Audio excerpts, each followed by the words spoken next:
Hello everyone, it is Emily, and it is Seeing Eye Day 11. The previous take had Hennig in it.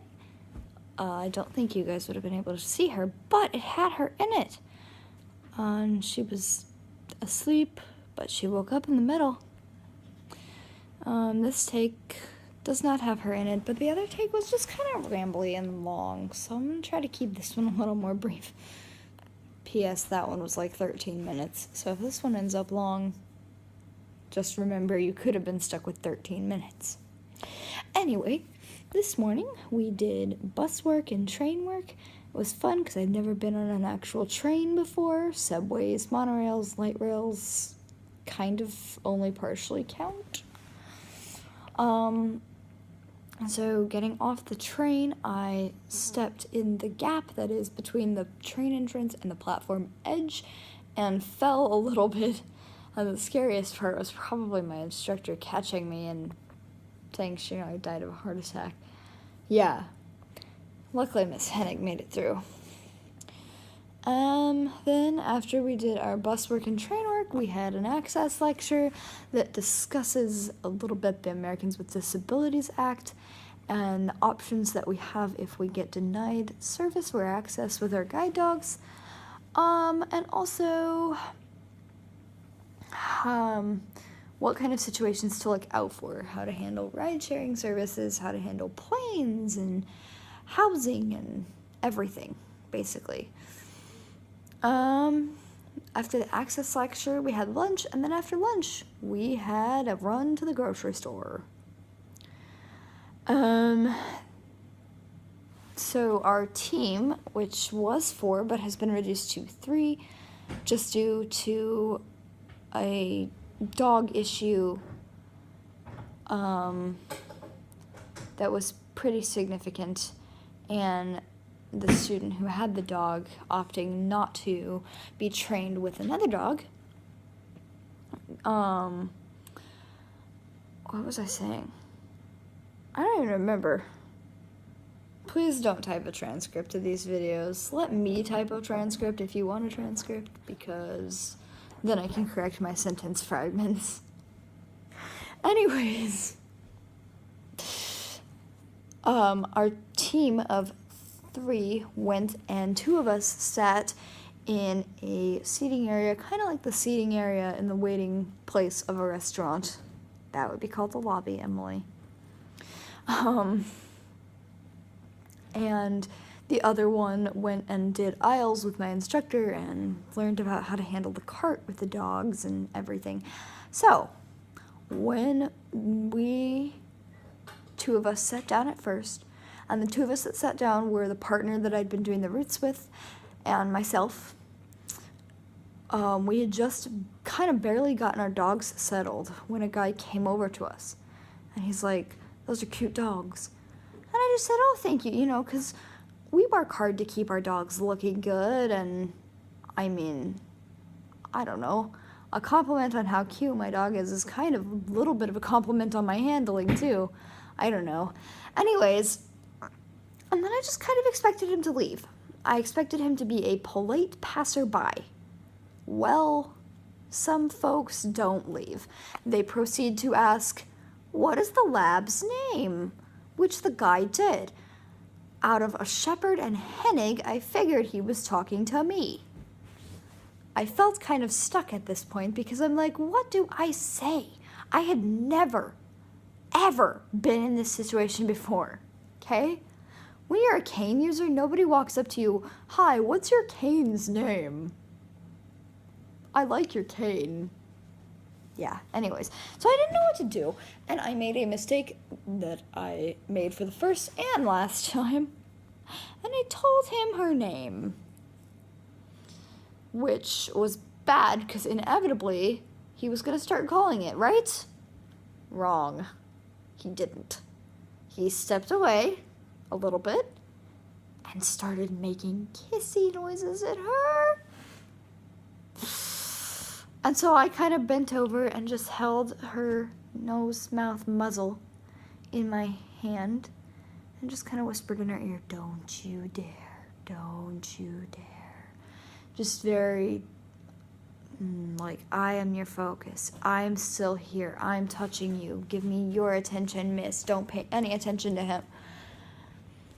So, then apparently I said something. I don't really remember what I said because it's kind of turned into a blur of my heart racing a little higher than it should.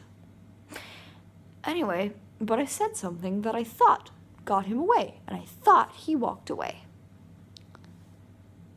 But he didn't, and I didn't know this. So, because I didn't know this, I turned to my partner and we started having a discussion about public relations and how to handle it. When my instructor came back, I found out that he, the guy that had been kind of hassling us about our dogs, had not left. So I felt bad that we had a conversation about PR in front of the person who was causing us a public relations issue. But also I felt like the guy that was doing it was a little creepy. Like, you choose to talk to a grown man or 17-year-old girl and you happen to be a grown man. What is the best choice that doesn't seem creepy? If you're a grown man, you obviously talk to the grown man that's sitting nearby, right? Not the 17-year-old girl. No, you choose the 17-year-old girl. Ugh. If you're this guy, that is. I don't understand. I just thought it was creepy. But, him aside, our run in the grocery store was pretty good. Hennig really follows people well. She picks up on things. I am able to use a much quieter voice. Like, there's definitely an inside and an outside handling voice, and I'm able to lower my volume quite a bit with her inside, which is nice because I don't want everyone to hear left. Like, yeah. Oh, hello. I apologize for that. When you live in a dorm situation, the walls are very thin. That's a good friend of mine. Anyways,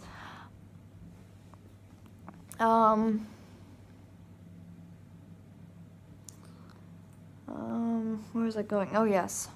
So, we came back to the house, had dinner, also figured out, because apparently the township of Morristown is having a potable water issue, like tap water is just not potable. So we had to figure out water alternatives for the dogs and brushing our teeth and stuff. Anyways, we got back to the house, figured that out, and then I found out some more information about Hennig, which I think is just more for me to know. If you guys ever have questions about her, you can ask, but I need to not make 13-minute videos out of these things, so I'm not going to tell all the information I learned about her today. Anyways, yes, I'm pulling hair off of my leggings. I apologize. Anyways, after dinner, I went down a path at the Seeing Eye. It's just called the Leisure Path. It is very simple. The dogs don't have to stress about it, and the handlers don't. There's just not much the dogs have to worry about and look out for.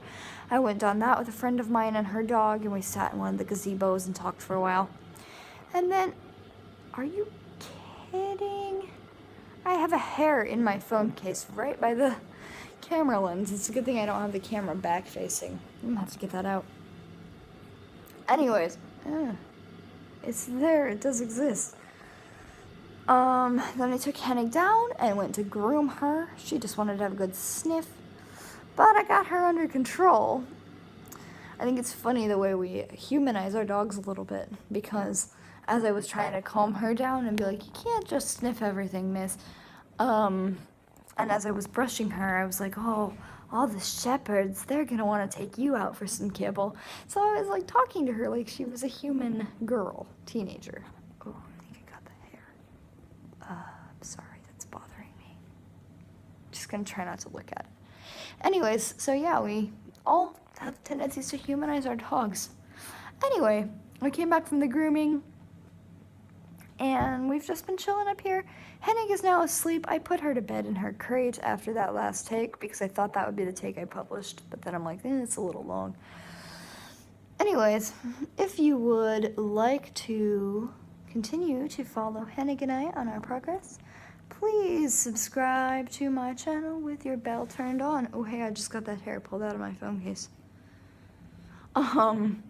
Anyways, subscribe with your bell turned on. If you have questions for me about Hennig, or not about Hennig, just about life in general, please put them in comments.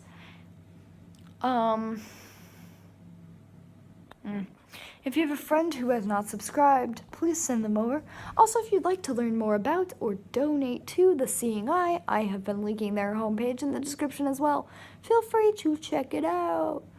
Alright everyone, I will see you guys tomorrow, where we will talk about what a Seeing Eye dog and her girl do when they have a full day off. Bum bum bum. Alright, bye guys. I will see you then.